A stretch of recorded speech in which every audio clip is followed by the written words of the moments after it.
Okay guys, so I'm finally out today and I'm finally able to do a video that I've been wanting to do for a long time now. And that is to test out the skipping abilities of the JDM Shimano Scorpion DC, which is probably the best-selling DC reel in the world.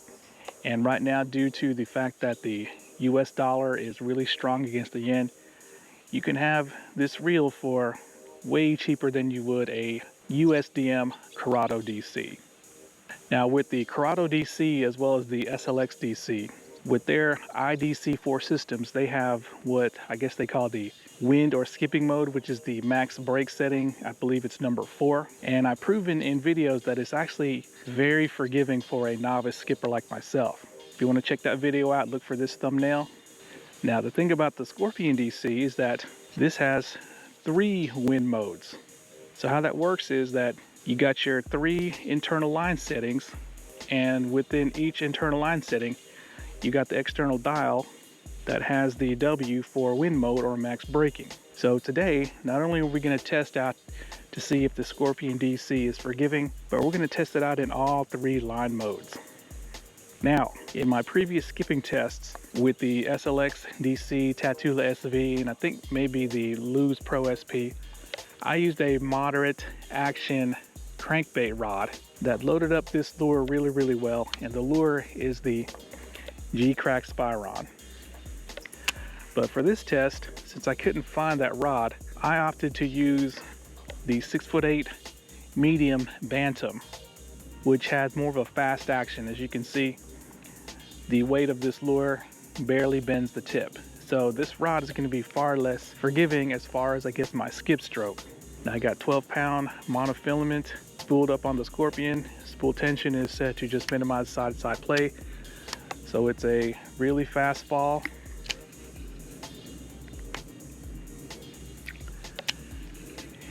And we're going to start off with the fluorocarbon internal line setting. And of course, the external dial is set to W for wind. So this is actually the strongest brake setting on the Scorpion DC that you can get. And if you need something even stronger, you just have to tighten up the spool tension. So we're going to give this mode a few skips, see what happens. And then we're going to switch up to monofilament mode and then braid mode. So let us begin.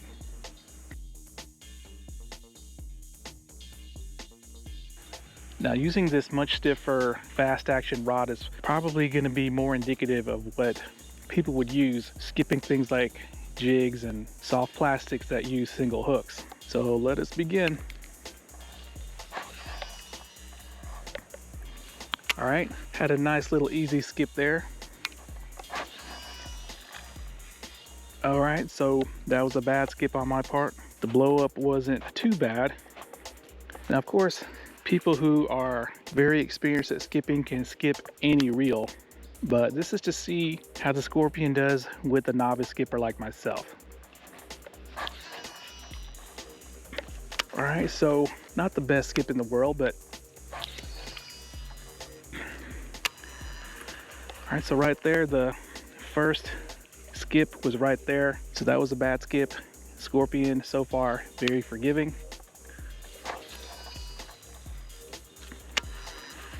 It's been a while since I've had this reel out and I forgot how heavy it is.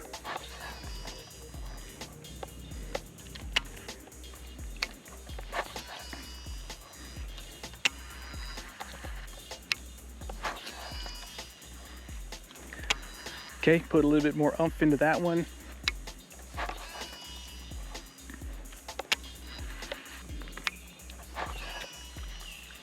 So that was a bad skip, but spool behaved.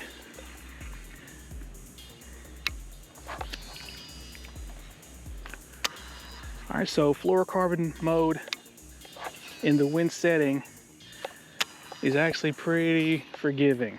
Now these skips aren't going very far. I'm sure the fact that this is the strongest brake setting on this reel has something to do with that.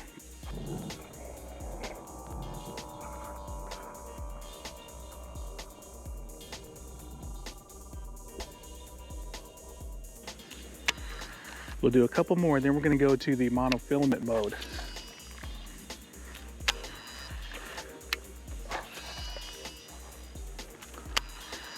So if you have a Scorpion DC and you need to skip with it, and you're not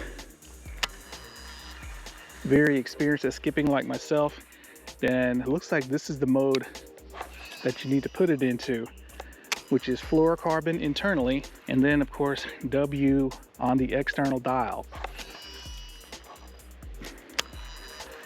So I'm going to try to skip now and not stop the spool with my thumb. All right, wow. So I'm pretty much skipping thumb free in this mode. Pretty impressive. All right, one more. Okay, that was a bad skip. Thumb free. Okay, let's go to monofilament mode.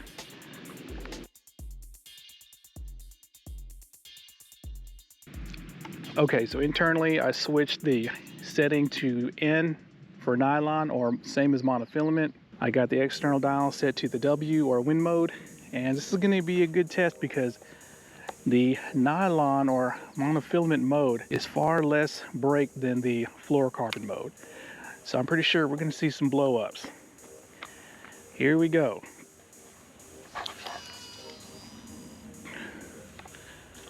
Okay, so definitely you can tell at the end there that the spool wants to keep going.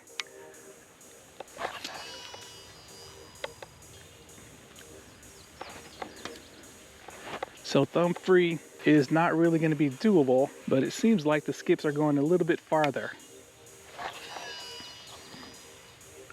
Yeah, I'm definitely getting probably at least an extra 5 to 8 feet in skipping length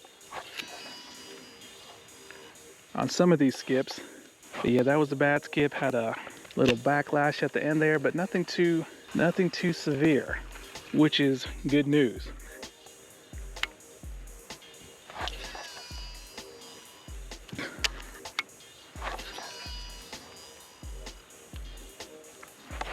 Okay, so I had a little backlash there because I didn't stop the spool with my thumb.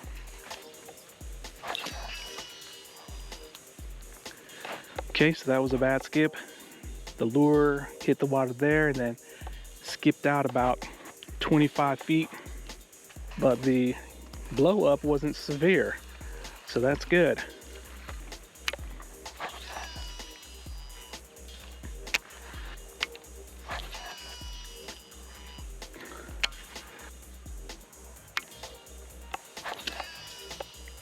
Okay, so that was a bad skip, but the reel was very forgiving. Okay, so that was a bad skip. Oh, that was a real bad skip.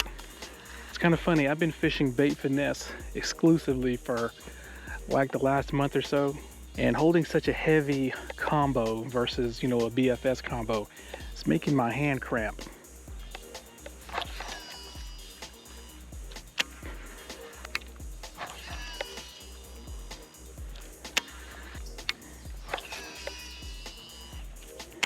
Okay, a couple more because it looks like the nylon line mode is still very forgiving.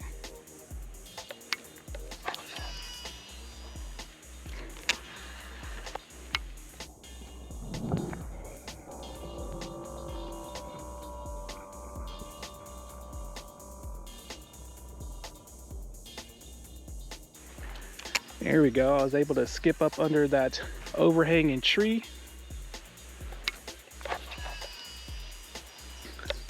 Okay, bad skip. Still able to get it up under that tree, and the reel was flawless.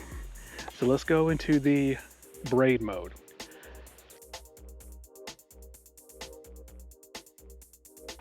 Okay, so here's the final test, and it's going to be the toughest one because I have the line mode set internally to the PE mode or braid. Of course, we got it the external dial set to the W or wind mode. And in my experience with these Shimano DC systems, the braid mode is the least break mode that gives you the longest cast. So let's see how braid mode does. Okay, wow. So I didn't stop the spool with my thumb, tried to go thumb free.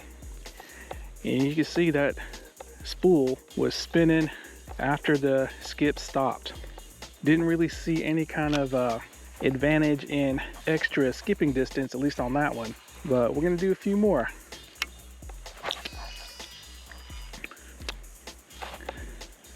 Okay, so that was a bad skip on my part, and this is what happened.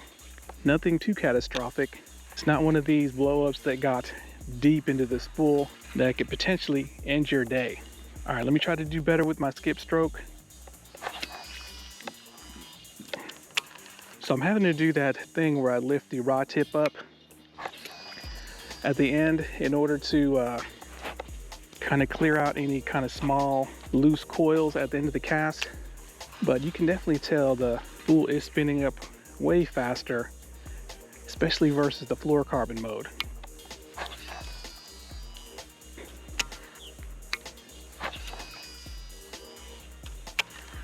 Okay, so I'm noticing the distance roughly the same as the monofilament mode. Definitely a little bit longer than the fluorocarbon mode. See if I can get it up under that tree. Okay, almost made it, but had a small blow up there. But as a novice skipper, in my opinion, braid mode is still pretty forgiving. Still pretty forgiving. See, that was a bad skip. It almost seems like the braking system is adapting itself to this situation I'm putting it through. And I guess that's why they call it the intelligent DC5 system. Okay, bad skip on my part.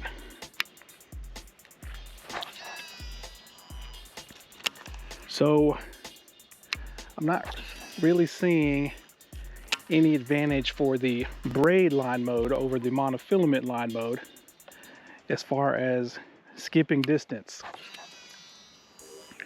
They're about the same. So I don't really see any kind of advantage of using the braid mode for skipping unless you're just in a situation where you are already in braid mode and you need to make a skip real quick and you don't want to open up the side plate. But monofilament mode seems to be the way to go for overall skipping distance as well as spool forgiveness if you get the skip wrong.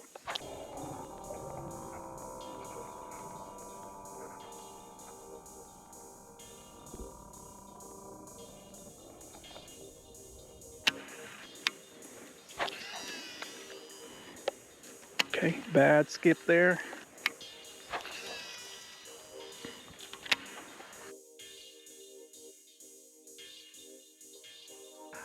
Okay guys, so I guess it turns out that the JDM Shimano Scorpion DC is actually very forgiving when it comes to skipping for novice skippers like myself.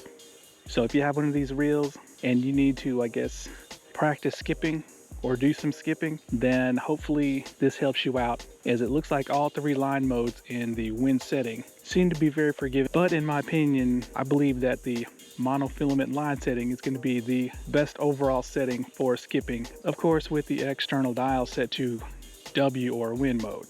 Now these reels, due to the current exchange rate, can be had for much cheaper than you would get a comparable USDM CURADO DC. So if you're in the market for one of these and you kind of been hesitant, now is one of the best times to buy this reel. Check out my How to Buy JDM Tackle version 2.0 if you need help on finding the best price on this reel. All right guys, thanks a lot.